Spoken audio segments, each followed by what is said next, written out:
Okay, so who remembers Big Lots? You know that store, the one where you could always find, like, anything? Oh yeah, from furniture to food, it was a treasure trove of random stuff, but sometimes you'd find some really good deals there too, right? Exactly. But get this, they're completely gone. Like, poof, all the stores are closed. They liquidated everything. It's kind of wild, you know? To think that a retail giant like Big Lots, they had over 1,400 stores at one point, just went from booming to bust seemingly overnight. It's a pretty crazy story. It is. And that's exactly what we're diving deep into today to try and figure out, like, what happened? What went wrong? And what does it all mean for the future of, shopping? Yeah. For all of us. We've got excerpts from Placed Text here, some articles from Yahoo Finance, and even The Sun. Plus, we dug up Big Lots' own press release, the one where they announced all the closures. Oh wow, so we're really going in deep on this one. Oh, yeah. Our mission is to, well, first understand what led to Big Lots' downfall. Like, what were the specific factors? And then kind of zoom out a bit and think about the wider implications for the retail industry as a whole. It's a fascinating case study because it really reflects the changes happening across the entire retail landscape. Okay, so let's rewind the clock a bit. Big Lots started way back in 1967 and quickly became, well, a favorite for bargain hunters all across America. They were all about variety and deep discounts, and for a long time that worked really well. But as we all know, things changed. Big Lots' success was built on a model that, well, it just became increasingly difficult to sustain in the long run. The rise of e-commerce wasn't just like a gradual shift. It completely transformed the game. It's like, I mean, think about it. You can order almost anything online now. And a lot of times you'll even find it's cheaper than, what you'd see in an actual physical store. That's so true. Pasted Text actually talks about how Big Lots really struggled to compete with online giants like Amazon. I mean, their online presence was pretty weak compared to Amazon's, and they just couldn't match the speed and convenience of online shopping and delivery. It's just like a whole different ballgame. Yeah, and it's not even just about price anymore, right? I mean, people want a certain kind of experience when they shop. The article in The Sun, they actually point out that, well, younger generations are just way more comfortable with online shopping, right?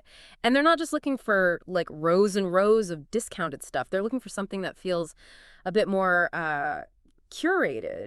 Yeah, the whole experience really matters. And then on top of that, you throw in high inflation and like operational costs that are going through the roof. It's like, well, no wonder Big Lots started to struggle. Yeah, those economic factors were like a double whammy. They really hit the company hard. Their first quarter report for 2024, it was pretty alarming. A net loss of $205 million, a loss of almost $7 per share, and their net sales down by more than 10% compared to, the previous year. Whoa.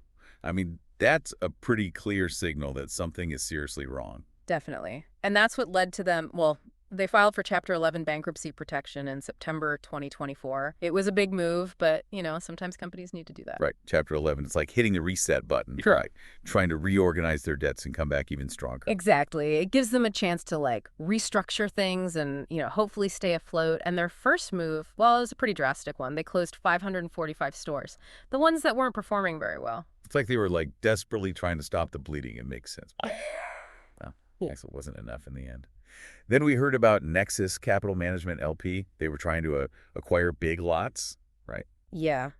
I mean, that could have been a game changer. Like, imagine a big injection of capital, right? They could have turned things around. But the deal fell through in December. Which unfortunately brings us to the final blow, liquidation. They shut down all of their remaining 963 stores, and over 30,000 employees lost their jobs. It's got to be heartbreaking. Absolutely. It's a stark reminder of, like, the human cost of these big business decisions. I mean, 30,000 employees. Think of all the families and communities that were impacted by this. A lot of them relied on Big Lots for, affordable goods. Especially in economically disadvantaged areas. The Yahoo Finance article really drove that point home. Yeah, it did. And it's important to remember that Big Lots, well, they're not alone in this. We're seeing other retailers facing similar difficulties, like Conn's Home Plus, and Red Lobster. They're all grappling with the same issues. E-commerce, consumers' habits are changing, and, well, the economic climate is just really tough right now. So taking a step back, what can we learn from all this? From Big Lots' downfall, I mean. Well, I think the biggest takeaway is that you have to adapt, right? You have to be innovative. Big Lots was successful for a long time, sure, but they didn't really evolve with the market. They needed to embrace e-commerce, really go all in on that, maybe offer a more curated experience, something that feels, well, special. Maybe they even needed to rethink their entire business model. It's a tough lesson, but It's a powerful lesson for any business, really. You can't just keep doing the same thing and expect to succeed forever. You have to be willing to change, to adapt with the times. absolutely. The world is changing faster than ever before, and if you can't keep up, well, you risk being left behind. It makes you think.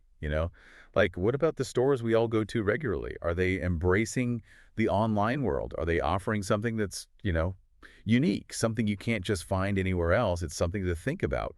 I mean, Big Lots Story, it might just be a glimpse into the future of retail. Yeah.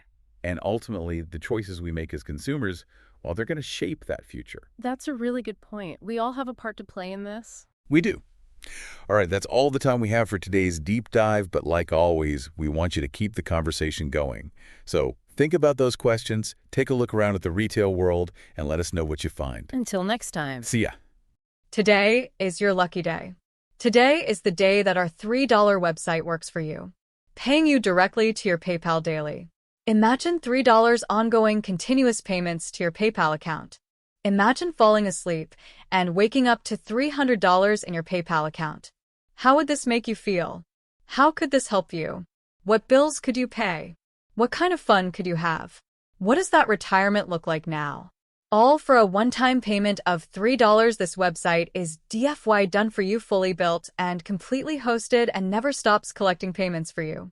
You have spent $3 on coffee on a regular, but that coffee won't help you create multiple streams of income.